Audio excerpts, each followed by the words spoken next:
welcome. It's lovely to see you. Thank you for joining. We'll just give it 30 seconds and just make sure that everybody that is joining has been able to join. But yeah, I hope the sun is shining wherever you are. We're looking forward to going through mastering, monitoring and targeting with you this afternoon and looking at ways in which we can help you unlock savings from your energy data. And I know Joe's got some really informative slides. But we'll go through an official intro in a minute. Right. Okay. So without further ado, let's get cracking. Good afternoon, everybody. It's lovely to see some familiar faces. Welcome. And it's lovely to see some new faces. So welcome and welcome to Energize and to our session this afternoon. My name's Sarah Penn. I'm a key account director here at Energize. I've been with Energize for the last 13 years, acted as a consultant, but now look after our account management and our customer experience, and work very closely with all of our consultants to just ensure that you have everything you need and that you have a seamless experience with Energize. So before I hand over to Joe, I'll just go through some quick housekeeping. So we have got time at the end where you can, where we'll do a quick Q&A. And so if you've got any questions as we go through the presentation, please do feel free to put them in the chat and we'll make sure we leave some time at the end. Our colleague Emma will be looking after you in the chat. So if there's anything you need at all, feel free to just pop a message in the chat and Emma will be able to support you.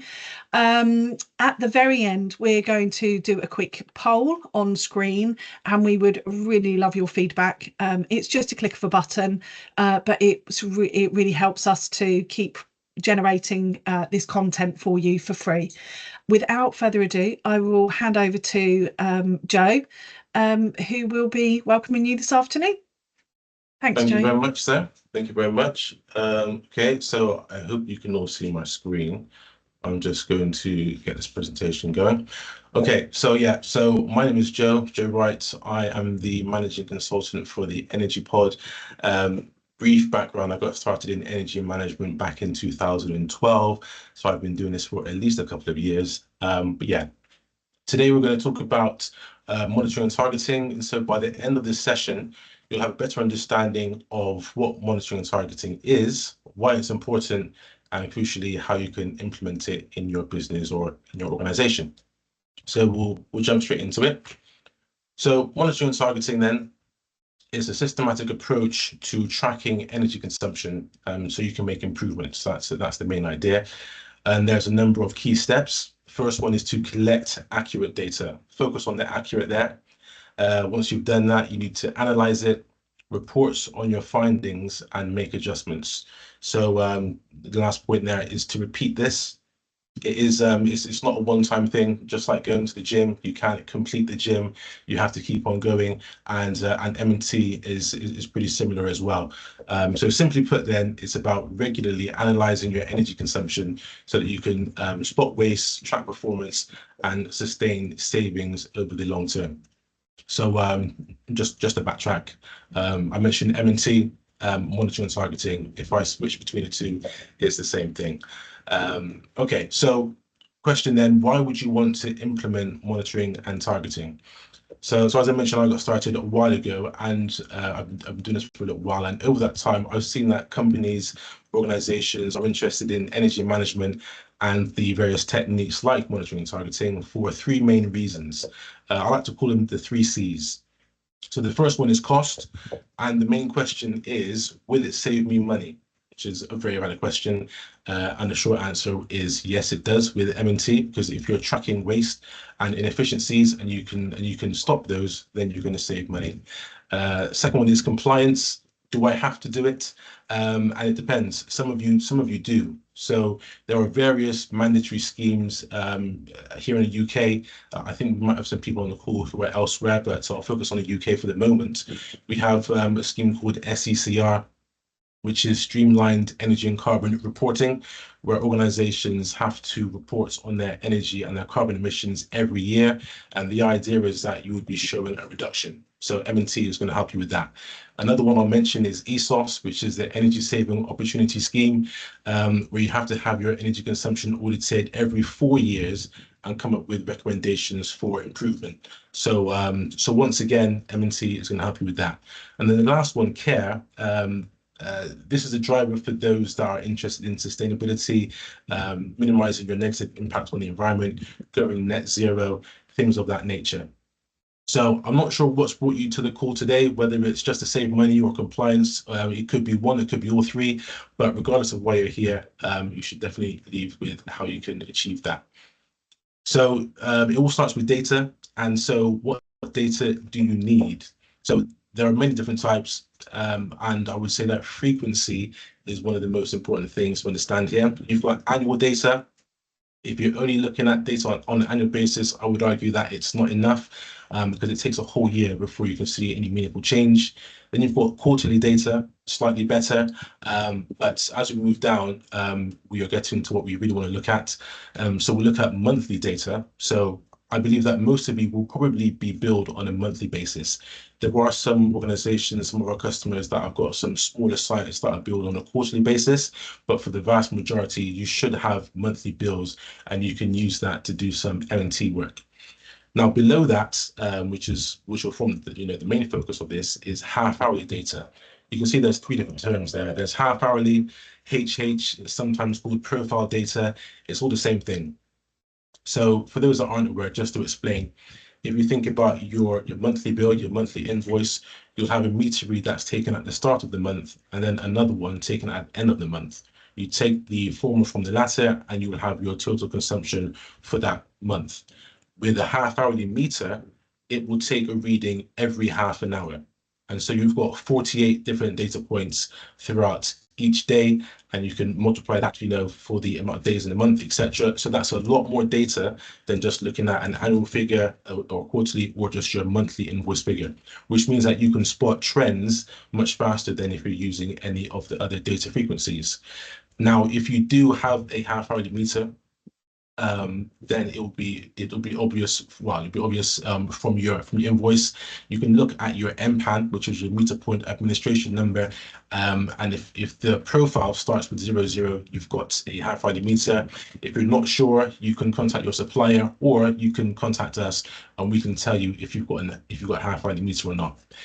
Now, below that, you've got sub-metering, so you can isolate consumption, based on building, based on a part of a building, even different floors, even down to machinery level.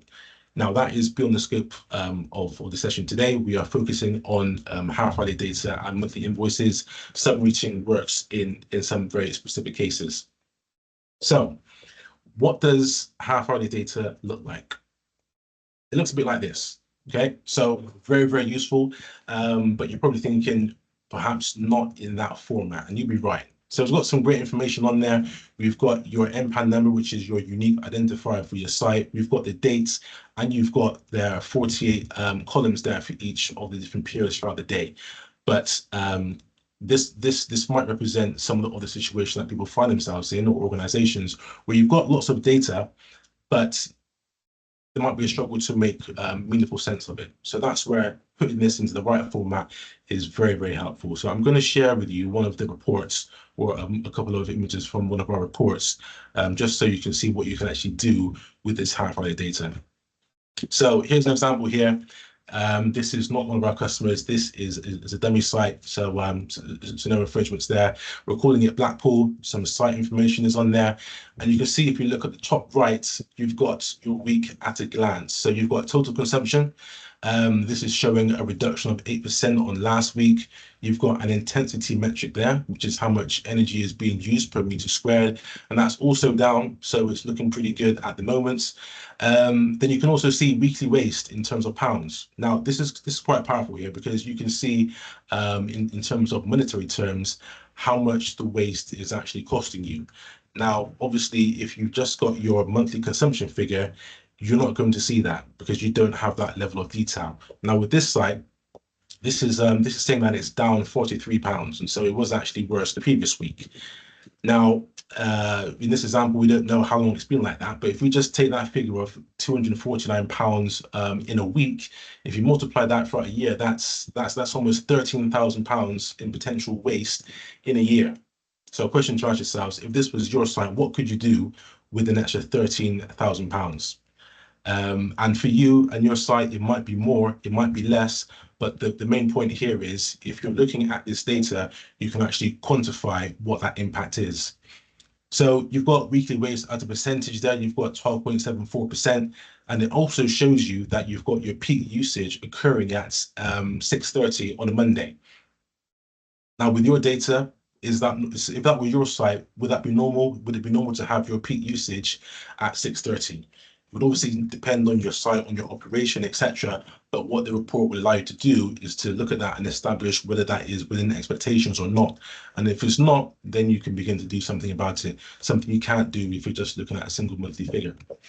So if we move down, then you can see that we've got consumption as it relates to the different days. This week in the grey, the waste in the orange, and last week is in blue. And you can see that we're below that, which just highlights the fact that we are doing better than we were last week. Now I'll move on. This is still the same report, just a different slide. And you can see you've got there in the top left, you've got the open percentage and the closed percentage and the representation of how much energy is being used. You've then got your monthly performance as well, and then budget remaining. So what we do with our customers is we work on a potential target for what they'd like to achieve. And so the budget remaining is a look at how close you are to that target, which we've identified. Now the image at the bottom is one of the really popular ones. So we've got on this report, we've got other standalone reports that just have this as well. This is sometimes called a footprint report. It's also called a heat map, and you can see the color scale there. The red represents the highest, or some of the higher consumption, the peak consumption there, and the purple is the lowest. You can see that there's always some consumption happening throughout the day there. Now, in the key in the bottom left, you can see that the hashed areas are closed. So you can see that around, I think it's what, 8 in the morning is when the site opens up, and it closes around 6. So you can see that you've got hashed areas when the site's closed. You can see that the peak consumption happens when the site's closed. So that's unusual for the site, because if the site's closed, you shouldn't have so much consumption happening. So that indicates that you've got some issues there that need to be looked at. Once again, you won't see this level of detail if you don't have the half-hourly data. So that's why a report, a chart like this one, is very powerful. So this is just 1 week. We've got ones where we look at the whole month. We've even got one where we've got this same footprint imagery, but for the whole year. And so you can look at trends in consumption that might be seasonal. You might use more at different times of the year, different times of different months. That level of information is really going to help you identify where you might have inefficiencies at your site. So as we move on again, similar sorts of information, you can see the actual figures behind how much is being used on those different days in the week. If you drop down and just look at the totals there, you can see the differences. And this is where the 8% came from in the snapshot at the top on the first image I shared with you. How much you're wasting on a daily basis and what the total is, that's where that's come from. And you can see the percentage open and close there in terms of where your energy is being used. Now, if you look at that chart or that image at the bottom, it's similar information, but it's in a graphical form. You've got the same information in different areas, because sometimes it helps to see it in a different way.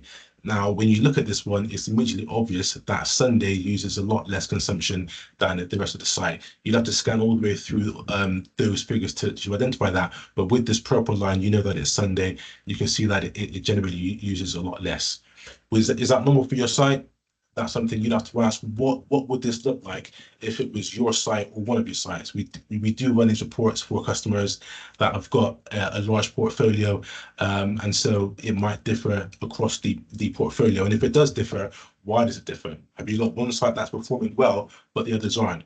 You can begin to look at which ones are performing well and then bring the other ones up to standard if you're doing this on a regular basis. So a question that some of you might have is, what if you don't have a half-hourly meter? And that's a good question. Now, in the UK, the short answer is you will do. So there's something called market-wide half-hourly settlements, and that's coming in. It was meant to be next year, 2026, but it's been pushed back to 2027. Essentially, what's happening is all non-half-hourly meters are being switched over to half-hourly meters. So that's for domestic properties and for non-domestic properties as well. So basically, if you don't have a half-hourly meter at the moment, you will do. The target is 2027. That is the target at the moment. As we know, it's already been moved from 2026. So I can't tell you exactly when it's going to happen, but that is the plan at the moment. Now you can have half-hourly meters installed before that date as well, but there will be cost implication, or you can wait until they get around to you. So what if you don't have a half-hourly meter now, you still want to do some M&C, and you're not sure when they're going to get around to doing yours in this market-wide half-hourly settlement? Well, I did mention invoice data before. I mentioned monthly data. There's still quite a lot that you can do just with monthly invoice data. One of the things I like to do, I like to use, for example, electricity data and then pair it with another variable. It could be something like production, degree days, or occupancy, and I use regression analysis. And that is just an analysis method where you can compare two different variables. And so in this example, it might be electricity consumption and production. You establish if you've got a relationship between the two, and you can begin to set targets. So that's production. That one's pretty simple. Degree days, for those that don't know, degree days are a measure of how hot or cold it is outside. Okay, and so essentially, if you had a high correlation, when it gets colder outside, you'd expect to see that your energy consumption increases, especially if it's gas, but it could be for electricity if you don't have gas on site. And so you can begin to see if there's a relationship there. Similarly with occupancy, there might be a relationship there. And those are just 3 examples. There are lots of others, and they would depend on you and your site in terms of what is applicable. I do have one example, which I'll share. So you can see what type of analysis you can do. And so if you look on here, along the y-axis, you've got electricity consumption. On the x, you've got production, and this R² value. I won't get too technical here, but that explains the relationship between the two, and it's 0.99, which means there's a very high correlation. So essentially, when production increases, electricity consumption also increases, lock and step. Now this is a made-up example, so it'd probably be unusual to see that high of a correlation, but I do need to just emphasize the point here. So if I go on to the next slide, so what we've got here, this first line on the left, this blue line, this is what I'm calling the baseline year. So this is actual consumption for the baseline year that you'll use to have a look at with the production. Now, from the red line onwards, that's your first reference here. So, for example, based on that relationship which you've got with production, you can set a target, and that target will be the blue line after that initial red horizontal line, and the green line is the actual. So you're comparing your target, blue line, with the actual. I've marked on here, you can see the first arrow, it says energy audit. And then the second one, it says project install 1. And from that, you can see that there's a deviation from that target. And that's because after this organization has implemented that measure, that energy recommendation, they've seen a drop in consumption. And the same thing happens after project install 2. So you can see that the green line, which is the actual, is below the blue line, which means that it is below the target that was established based on that relationship. Now we're moving into M&V territory, which is measurement and verification, whereby if you've got a measure which you like to take, it could be installing LED or something else. How do you know if you're going to achieve those? How do you know if you're actually achieving those savings? Here, we're just looking at the information that they've got available, which is monthly invoice data, and it's the monthly production data. They've set their target, and we're just looking at those figures to see, actually, those measures are working, and you can see a deviation from that target, which means that they are achieving savings, and you can track exactly what that looks like. So that's just one example there. Now, if you don't have a relationship with production or degree days, you can still just use your monthly invoice data as well. You can have a look at a baseline year. You can look at an average. So you can take the average of 3 years of what would be a standard operation from your site, and you can compare how you're doing against that baseline, against that average. You can set a target based on that. So it could be 3% less than what your 3-year average is. There are many different ways that you can do it. But the point is, you can still do M&C even if you don't have high Friday data, even though that's what I would advise, because you get a lot more insight. So what can you do with monitoring and targeting in terms of real world examples? So I've got a couple for you here. So as I said, I've done audits all over, and I've just taken 2 examples. So first one was a bank holiday audit. This was for a manufacturing site. So I went to the site, it was on a bank holiday, so there's nobody on site apart from me and the maintenance manager. So we're doing a walk around. I come across some equipment which is running, which was a surprise to me because it's bank holiday, shouldn't be on. So I asked the question, why is it running? And I was advised that this machine always runs 24/7. Admittedly, not at full capacity, but the machine stays on. So when I questioned them, I was advised that this piece of equipment is quite old. It's quite old, and so it's very difficult to get parts. They don't make that equipment anymore, and so they either need a new part or a new machine. So because it's really old, they contacted the supplier or the manufacturer, but there's no lead time on the part that they need. And so they leave it running because they don't want to turn it off in case they can't turn it back on again, and so they can't run production. So whilst I understand that, a couple of issues there. One, if you leave it running, then you've got continuous energy use 24/7, 365 days a year, even on the bank holiday, Christmas, New Year's, it's always running. So you've got that consistent cost. If they had something like the weekly waste report there, it would quantify, it would give you an idea of how much it's costing you to run that machine because you can't get the part you need. So that's issue number 1. Issue number 2 is, which is not why I was there, but it would be remiss of me not to mention it, is the business continuity risk. Because if that machine did actually fail, you then can't run production. You've then got to get a new machine. You've got to get it designed, spec'd, then you've got the lead time until it gets delivered. Then you've got to install it, commission it, do some test runs before you can actually produce. And how much revenue would you have lost whilst all that's happening? So you've got a bit of a case there if you had this to say, okay, this is how much it is costing us to keep this running all the time in terms of waste, and this is the cost of a new machine, this is the cost of lost revenue, let's just get a new machine. That's just one example, one application for monitoring and targeting. Another one there is a cinema. So I went to the cinema. First time I went to cinema without actually seeing a movie there. I went to the cinema to do an audit, and as you can imagine, most of you have probably been to a cinema, you've got your cinema screens, you've got lots of speakers on the wall. I'm not sure if you counted them. I have. There's loads of speakers there. Behind you, you've got the projector, and behind that, you've got lots of AV equipment. So I'm doing a walk around, and I'm asking about operational hours. With this particular cinema I went to, the AV equipment, the audiovisual equipment, stayed on 24/7, and the projector. So I said, why is it on? I said, well, it takes quite long to fire it up in the morning, so we'll just leave it running. In my mind, last showing might be 11 o'clock midnight. Let's just call it 1 o'clock, maybe if it's really late.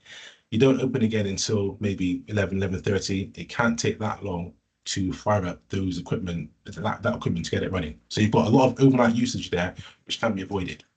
There was another area. I'd like to know what's behind each door. So what's behind door number 2, call it. I said there's nothing there. It just leads to a fire escape. I said, let's have a look. Went there, and you've got lights on. Lights are on. I said, why are they on? They're always on. As long as I've worked here, the lights are always on. These are things that show up on your weekly waste report using your half hourly data, because it will show you that you've got excess consumption out of hours, which is unnecessary. Turned out this customer actually went on to have our weekly waste reports, and let's just say that they don't have that issue of such high overnight consumption anymore. So it can be very useful, whether it's a manufacturing site, whether it's a cinema, whether it's an office, lots of different applications. Now, how can you get started?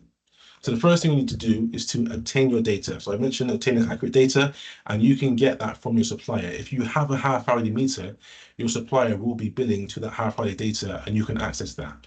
So, so often there will be an online portal, you can just download it. There are other ways that you can get access to that data.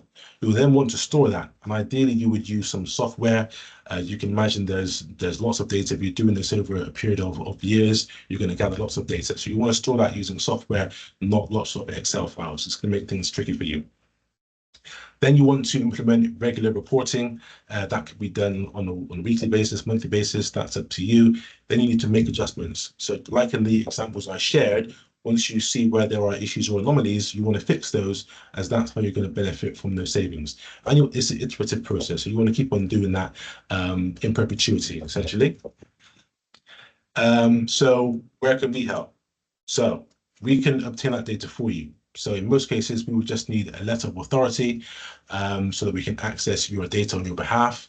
We have various different software tools, as you can imagine, so we can store as much data as you've got. We've got customers that we've been working with for over a decade. We've got all of their data, from invoice data to half-hourly data. Some of our customers have got sub-meters, multiple sub-meters across their site. We can store it all for as many sites as you've got.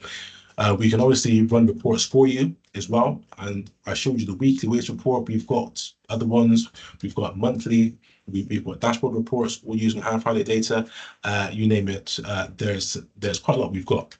We can identify improvements or opportunities to improve, and we can do that on repeat for as long as you would like us to do that for you. Now, so some of you will be seeing this, you're looking at this, and you'll be able to say, okay, look, that looks great. I can do that myself. And now you know exactly what you need to do, which is perfect. Some of you may want support with any or all of these steps, and that is also fine. So if that's you, the next step would be to book a call. And you should see in the chat a link. There should be a link there to book a call with one of my team, and they should be able to help you out in terms of next steps and getting involved in monitoring and targeting, like I've shared with you today. Now, at this point, I'm gonna hand over to Sarah. Hopefully, Sarah's still on the call. Sarah, are you there to jump back in? Yes, thank you. Yes, here, ready and waiting. So just to consolidate what Joe said, there's the free consultation that you can take advantage of. Do book a meeting in his calendar.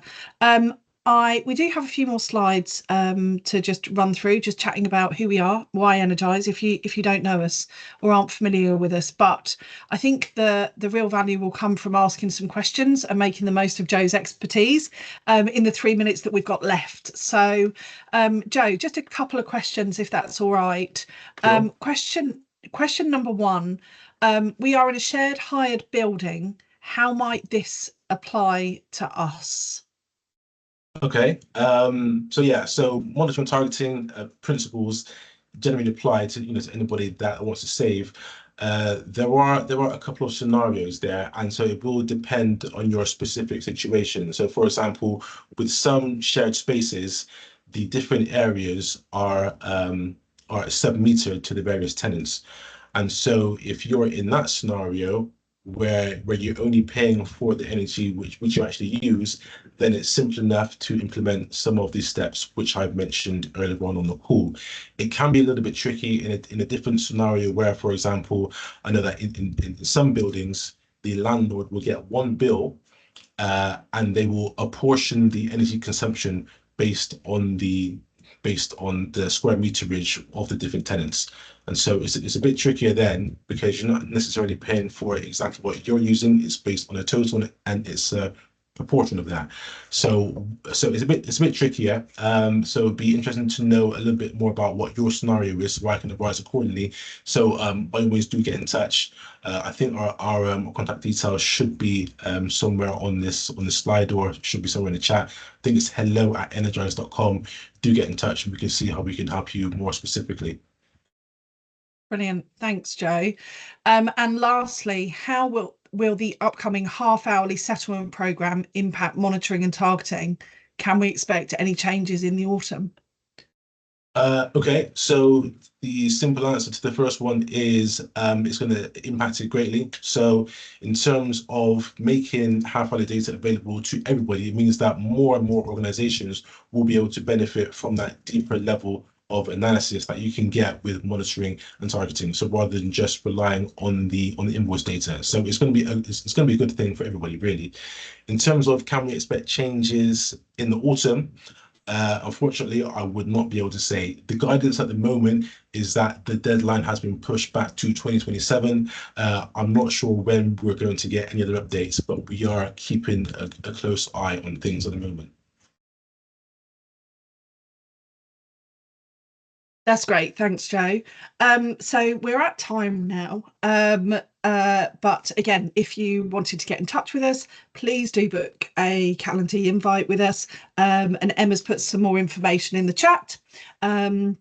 These slides will be sent out following this webinar, along with a recording. So it just leads us to say thank you very much for joining us, and I hope you've managed to get some value out of the session. And thanks, Joe. Yeah. Okay. Brilliant. Yeah. Just last thing. I think it's in the chat now already. I can't see the chat, but there is a poll. I think a couple of questions are: how did you find it, the webinar? So it'd be good to get some feedback on that. And I think there should be some questions on what topics you might like to see, if any, going forward. I think the first one should be more on monitoring and targeting. Appreciate this is quite short. Another one is M&V. I did touch briefly on measurement and verification, but if you would like to know more on how you can track and verify the savings that you're achieving from your energy initiatives, we can talk more on that. The next one should be revolving green fund. The idea behind this is that you can take a small amount of seed capital, if you like, invest in one or a series of energy saving projects, and then you could roll the savings that you benefit from into future projects, and you end up with a substantial pot that you can use to fund future energy saving projects. And then the last one should be preparing for compliance, whether you are part of SECR or ESOS or the other various schemes. Some organizations wait until the last minute. Not advised. You want to avoid fines, etc. If you want to know what you can be doing now in terms of on a monthly basis to make sure that you stay ready for compliance, and so make it a little bit easier for yourselves, we can talk about that and what you can be doing as well. So yeah, that's the last thing I want to say. Thank you very much for joining us.